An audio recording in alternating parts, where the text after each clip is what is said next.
So, if you've ever felt stuck in your healing process and thought, "Oh, why can't I just move forward? Why do I freeze even when you want to grow?"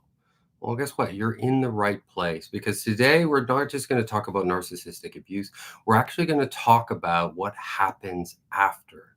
When the chaos ends and the silence stays, when the danger is gone, but your body still braces like it's waiting for a comeback. But you're no longer going to be controlled, but you still don't feel free right now. Because this talk is for anyone who's ever mistaken survival for peace, because your nervous system was trained to see the moment as danger. And today, they were going to unlearn that lie. Because over this video, we're going to walk through the emotional stages that happen, when we're going through, when we're doing nothing, when we realize that that becomes our default strategy. And it's also going to help people, start moving forward, because we're going to explore why self abandonment can feel safer than the truth, and how the nervous system traps us into cycles of silence. And now, now we're actually going to learn to reclaim your voice, even softly, but it's going to be one of the most radical things that you can do. So, whether you're here live or watching the replay, just please post your comments in the chat and share what you're learning, because what you're actually going to find is that writing your experience, it just helps cement the learnings in. And stay all the way to the end, because this isn't just information. It's actually going to be a map. And if you've ever, felt alone in this recovery journey, I promise that you're not.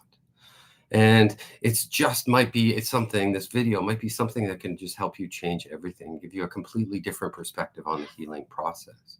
So let's start by asking ourselves this question. What if the reason that you feel stuck isn't because you're broken, because somewhere along the way you were trained to disappear? Like, not on purpose, not because you were weak, but because silence becomes your safest strategy, and staying small, meant staying alive. And now, healing can feel like a threat instead of a choice. And here's the reason why. It's because you were groomed to say less, you were groomed to feel less, to need less, right? Because needing anything was dangerous in those situations. And speaking up, it came with consequences, because being visible meant being a target. So you got really good at protecting yourself. You called it peace, and it was never really peaceful. So you stayed quiet to make your life, less dangerous.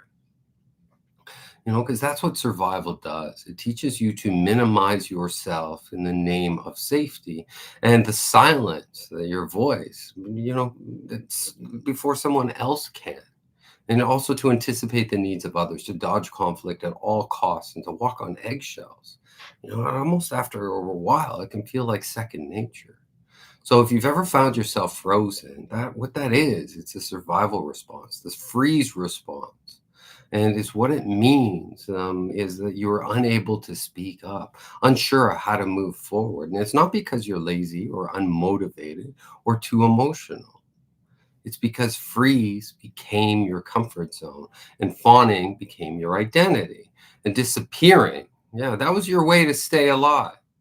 And this isn't just a mindset block.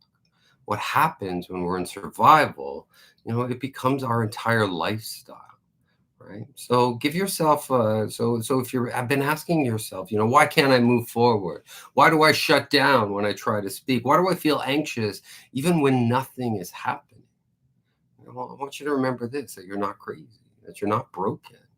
You're still living like you're under a threat, because no one told you that doing nothing might have protected you back then, but now it keeps you stuck.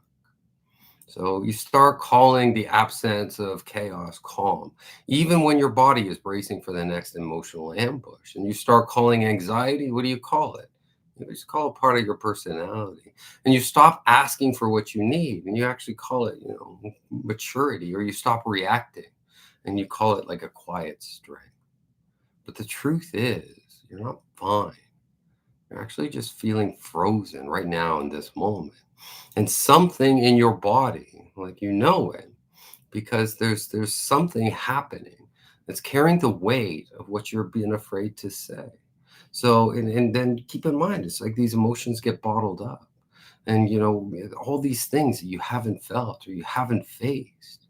This is the illusion of safety. It's calm that isn't really calm. It's just the absence of chaos. And doing nothing feels safe because, we're used to being in danger. But silence actually turns into a cage. And just know that you're not alone and that it's not your fault because you didn't choose to live this way, but you can choose what comes next. Because the moment that we start to see the pattern, right, we can begin to question it. And at first, doing nothing, it kind of felt smart. It felt safe. And, what did it do? It actually worked because it kept the peace. It avoided explosions. And that kind of makes sense in that environment. But over time, what once protected you now starts to cage you in. So you stop speaking up because it's easier to stay quiet. And eventually, silence becomes your identity, and stillness becomes your personality, and coping becomes code for disappearing from yourself. So a battle starts to form in your mind. It's like you want to heal and you want to grow and you try. You might make a call. You might maybe set a boundary. You might also go to therapy or buy a book that you really want to read. You speak up, but you do it just once. And then what happens the first time that you speak up? The backlash comes. And it's not from them. It also comes from your own mind because you're leaving the safety of the freeze response. And the inner critic that lives inside us all is like, it's been rehearsing these things. It's been this voice that lives in your head that says you're overreacting or you're being dramatic or it wasn't even that bad and you should be over this by now. This is the voice that's been left behind through the toxic relationship. And that's the one that would punish you before anyone else could. It's the one that says again and again, don't rock the boat, even if the boat is sinking. So we start to abuse ourselves, and you become the one that's keeping yourself small, not because you want to be, but because your nervous system still thinks that small is safe.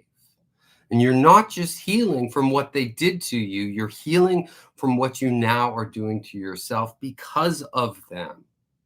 And there's biology at play here. This trauma is doing its job. Your brain is wired to protect you. So now that it fears the very thing that could free you. So you try to speak, but your voice locks. You try to feel, but your body shuts down. You try to move, but your mind floods with doubt. It's conditioning. It's your system using old data to make new decisions. And that data, what does it say? Movement equals danger. Emotions mean you're going to get punished. Truth means you're going to lose something. Because avoidance feels like control, but it's just fear. It's wearing a mask. And this does have an emotional cost. You don't mean to keep yourself stuck, but stuck has become your native language. And now that the silence, that once saved you, is now starting to cost you everything. It's costing you what? Joy. It's costing you sleep. It's costing you connection with others. It's costing you from having a voice. It's even costing, pieces of your sense of self. Because silence doesn't protect you. It traps you. So we need to learn to feel our own feelings through awareness without shame. And if you've been wondering why healing feels so hard, why the safest choice still feels like suffocation, guess what? You're not alone, and you're not broken, and you're not failing. You've just been using this traumatic blueprint that was used in the relationship to navigate your life from this point on. But that blueprint, it wasn't meant for healing. It was actually meant for survival. And now it's time to build something new. So let's shift gears here for a second, because we're going to talk about what happens when the cost of staying frozen becomes too high. Because there comes a moment, and maybe in the quiet of the night, maybe in the middle of a meltdown, maybe when no one texts back, when it actually hits you, you realize that you're not fine, that you're not doing okay.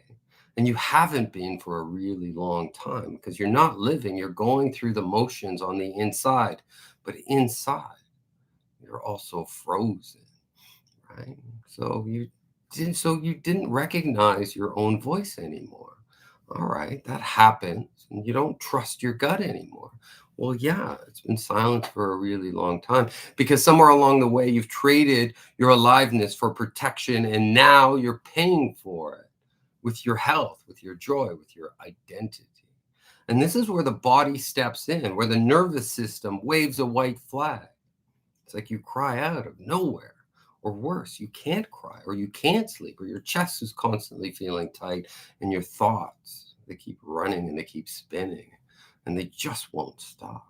And yeah, you may try to rest, but your body says danger. You may try to meditate, but your mind says run. And you try to speak, but your throat locks, like it's forgotten how to speak. This isn't just emotional, this is biological, and your body is wired for war. And even when the war is over, your body still reacts this way because this is what emotional survival mode does to our body. One, your cholesterol stays high, your sleep ends up breaking down, your immune system starts to weaken. You flinch when people are trying to be kind to you. You scan every silence looking for a rejection, and you think that you're managing. But what you're actually doing is cycling through the different survival responses: freeze, fawn, collapse, and then repeat.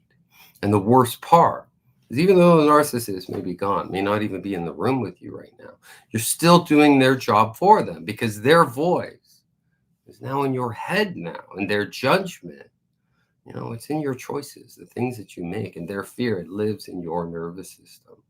And sometimes the hardest part isn't leaving the narcissist, it's realizing that you have their voice alive inside you, inside your own mind.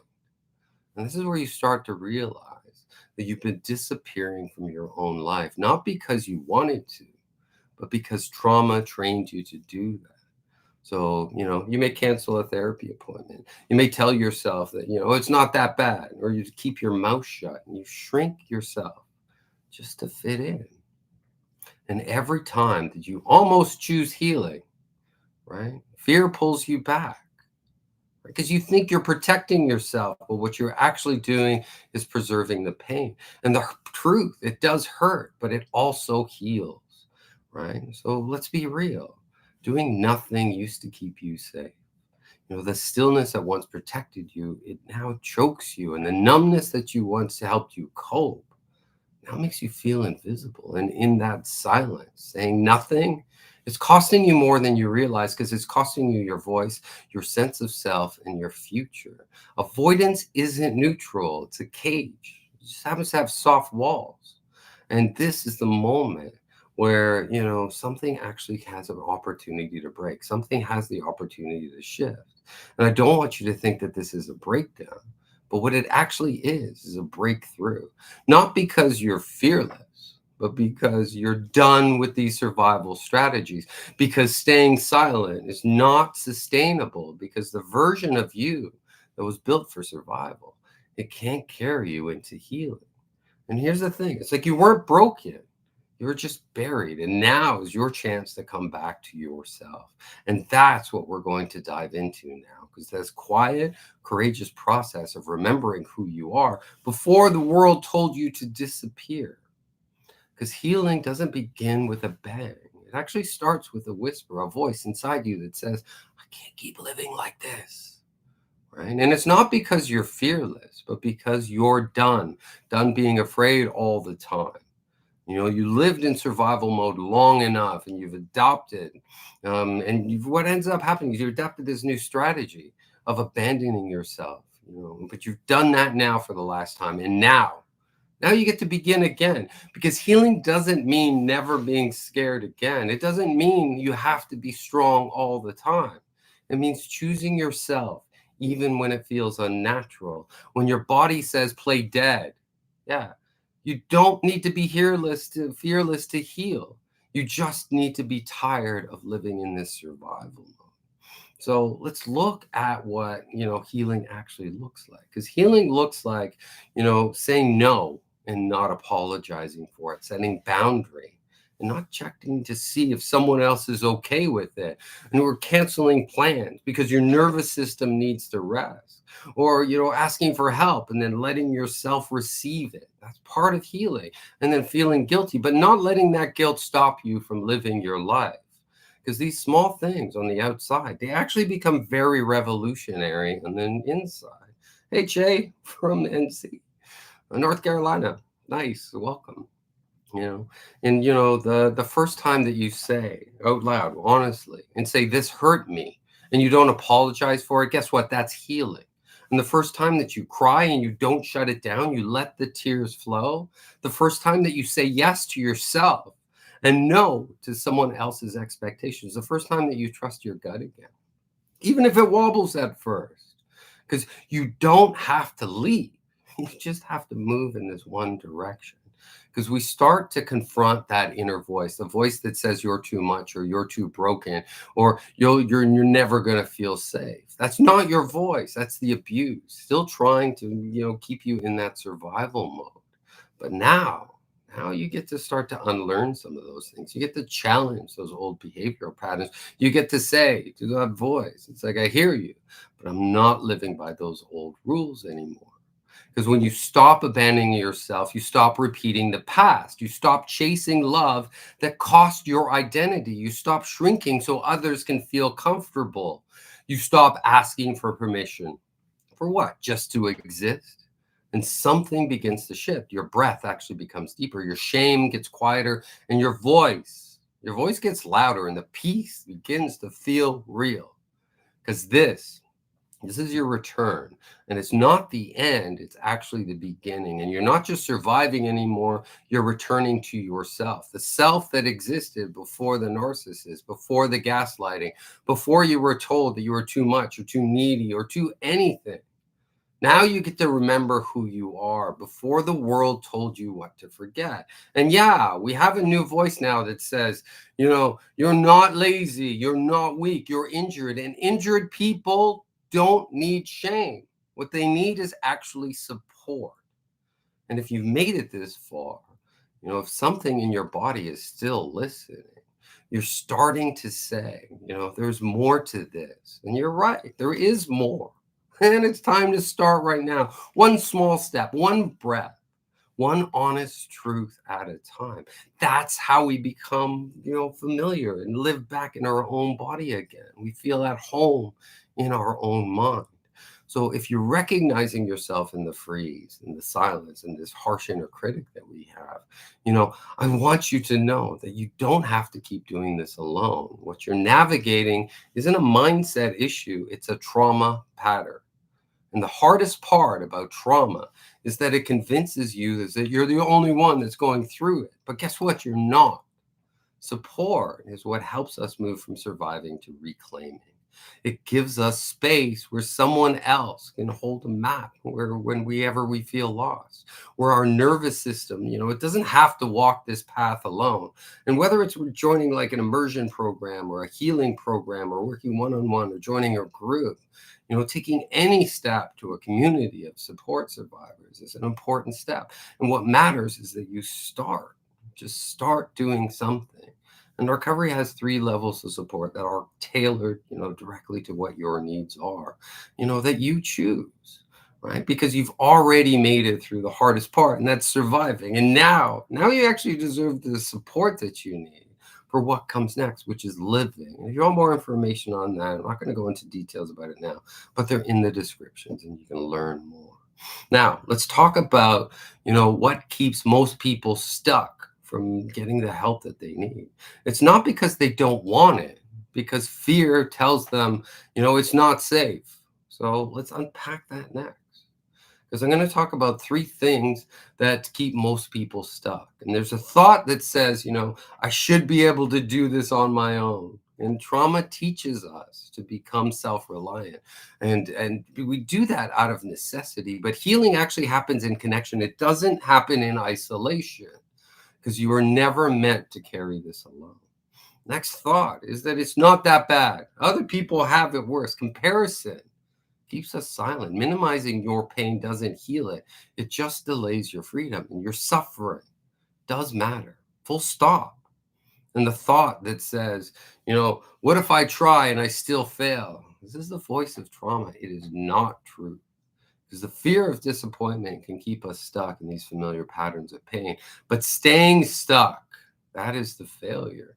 Trying is where healing actually begins, right? And what we're going to actually take you through now is actually 3 steps that we need before we can even get help, before we can even reach out and talk to somebody, because we're so used to keeping things deep down inside our minds that we do get stuck in these loops. And the survival strategies that we have, it really change if we just kind of even understand what's happening in the background, right? So it's like before we're even ready to get support, there are 3 things that we kind of need to understand. There's 3 stages before recovery can even begin. And one is recognizing the problem. That's number 1. Because keep in mind, for most of us, it's like we go into these toxic environments. We don't even realize that they're toxic. So if we don't realize it, then we don't actually see that there's a problem, right? So we actually have to recognize the problem. But before we do anything about it, right, we have to decide, is it even that bad? Right? Is it bad enough for me to act? Is it bad enough for me to do something?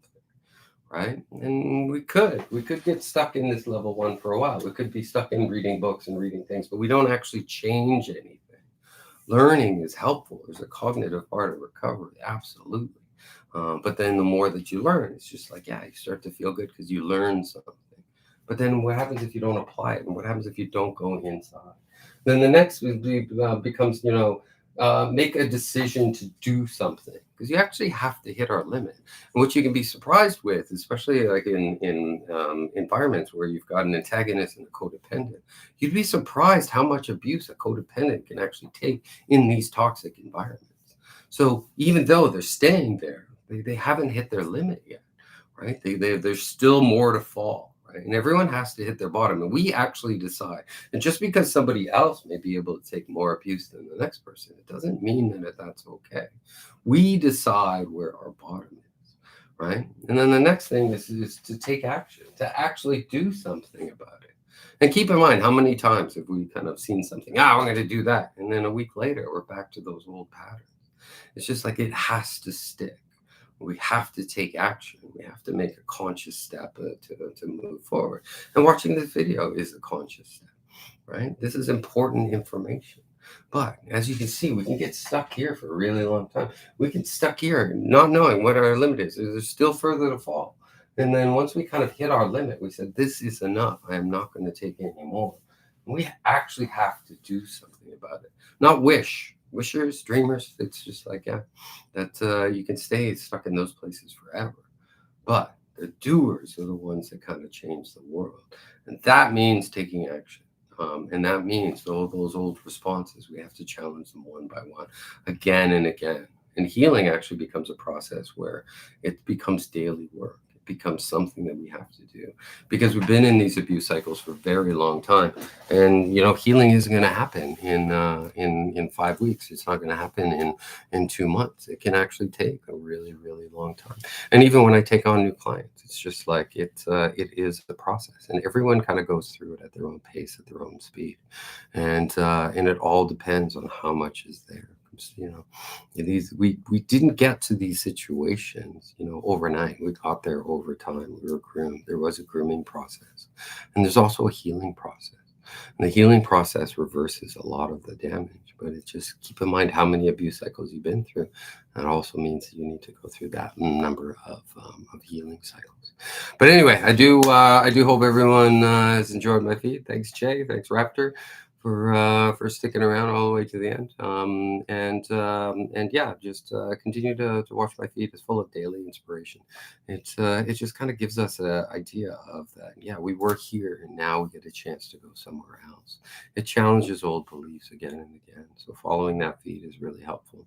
I'm also hosting a live Zoom session in about 2 weeks, and you can find information on that in the descriptions. And I've got 3 different programs that can help all whatever level of support that you need. But just remember, you need to have people that understand what you're going through around you, and we need to just kind of realize that we do get in our own way, and being frozen, yeah, In a toxic environment, being frozen makes sense. But, once we get out of those environments, we still find ourselves in those freeze responses. And I think it's really important that we do what we need to do is to take action, right? Take action, do something, move towards something. And anyway, thank you so much for watching, and thank you for your support.